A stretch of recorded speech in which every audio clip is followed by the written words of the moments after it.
नमस्कार बच्चों। तो आज हम जिस विषय के बारे में पढ़ेंगे वो है गीता सार।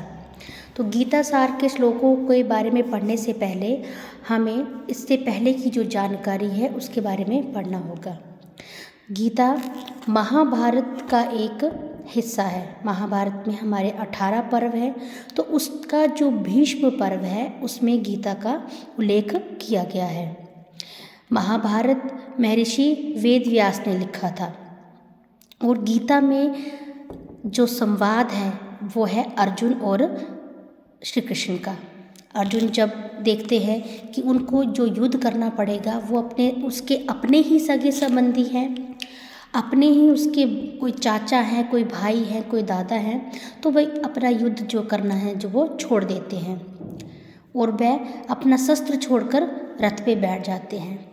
तब श्री कृष्ण जी उनको गीता के माध्यम से ये उपदेश देते हैं कि ये जो युद्ध है ये अपनों के खिलाफ नहीं बल्कि अधर्म के खिलाफ है।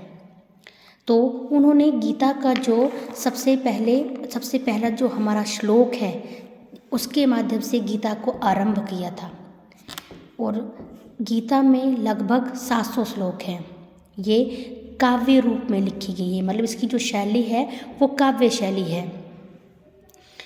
तो सबसे पहले श्री कृष्ण ने जिस श्लोक से गीता का आरंभ किया वो था यदा यदा ही धर्मस्य ग्लानिर्भवति भारतम अभ्युत्थानम अधर्मस्य तदात्मानं सृजाम्यहम्। ये भगवत गीता का एक प्रसिद्ध श्लोक है जिसमें भगवान श्री कृष्ण जी जो है वो अर्जुन से कहते हैं कि इस संसार में जब जब धर्म की हानि होगी और अधर्म की वृद्धि होगी तब मैं किसी न किसी रूप में स्वयं को अवतरित करता हूँ। और उसके बाद उन्होंने अर्जुन को बताया कि परित्राणाय साधूनां विनाशाय च दुष्कृतां धर्म संस्थापनार्थाय संभवामि युगे युगे। अर्थात साधुओं की रक्षा करने के लिए, दुष्टों का विनाश करने के लिए और धर्म की स्थापना करने के लिए मैं युगों युगों से अवतरित हो रहा हूँ। ध्यान में रखो बच्चों, जो महाभारत है वो हमारा एक बहुत बड़ा ग्रंथ है और इसकी जो रचयिता है वो महर्षि वेद व्यास है। इसमें श्री कृष्ण और अर्जुन का संवाद है। ये काव्य रूप में लिखी गई है और इसमें श्लोकों की संख्या 700 है। अब जो भी मैंने आपको पढ़ाया, जो भी मैंने आपको समझाया, मैं एक आपको AI टूल के माध्यम से उसके बारे में आपको बताऊंगी। एक मैंने छोटी सी क्विज़ तैयार की है, तो ये क्विज़ कैसी है और हम इसको कैसे प्रयोग करना है ये हम अभी सीखते हैं। ठीक है बच्चों, जो भी हमने अभी गीता के बारे में पढ़ा उसके लिए मैंने एक छोटी सी क्विज़ तैयार की है जो मैंने आपको काहूत के थ्रू जो है मैं आपको बताऊंगी और आप मुझे आशा है कि आपको ये पसंद आएगी। ये देखो, ये मैंने छोटी सी एक क्विज़ तैयार की है। याद रखना इसके एक रूल है।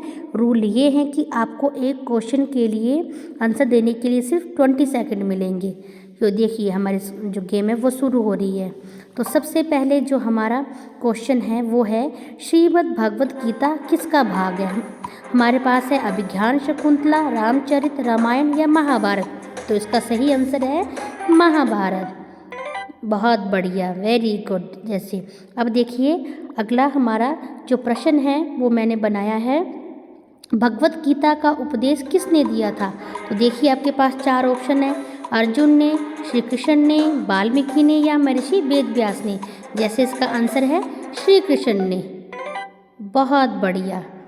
ये देखिए अब हमारा अगले प्रश्न की ओर चलते हैं। ये भी मैंने क्विज़ का ही एक हिस्सा लिया है। हमारा अगला प्रश्न है श्रीमद् भगवत गीता में कितने श्लोक हैं। 700, 400, 1700 या 500। देखिए आपको ये 20 सेकंड में ही पूरा करना है। तो इसका सही आंसर है 700। बहुत बढ़िया। ये देखिए हमारा अगला प्रश्न जो है वो मैंने ट्रू और फॉल्स के फॉर्म में किया है। आपको सही और गलत का इसमें बताना है। भगवत गीता में श्री कृष्ण और अर्जुन का संवाद है। इसका आंसर है सही, ट्रू। Very good. ये देखिए साथ साथ में आप लोगों को पॉइंट्स भी मिल रहे हैं। अब नेक्स्ट प्रश्न की तरफ चलते हैं। ये भी क्विज़ बनाई है मैंने। महाभारत में कितने अध्याय हैं, ये मैंने आपको बताया था। याद कीजिए, 12 हैं, 16 हैं, 28 हैं, ये 18 हैं। आप में से कोई एक बच्चा बताएगा? हाँ, 18। वेरी गुड, बहुत बढ़िया। अब हमारा अगला प्रश्न है, वो भी ट्रू और फॉल्स में है। श्रीमद् भगवत गीता हिंदी भाषा में लिखी गई, तो इसका आंसर होगा कि नहीं, ये तो हम संस्कृत में लिखी गई है, तो इसका होगा फॉल्स। Very good. तो चलो आगे चलते हैं। अगला प्रश्न जो है, ये भी क्विज है। महाभारत के रचयिता कौन है? घोष, महर्षि वेदव्यास, महर्षि वाल्मीकि या कालिदास? महर्षि वेदव्यास। बहुत बढ़िया। ये देखो, इस तरीके से हमने इस क्विज को पूरा कर लिया। अब देखो, इसमें मैंने आपको एक छोटी सी जो वीडियो है वो भी डाली है, आप उसको भी देख सकते हो।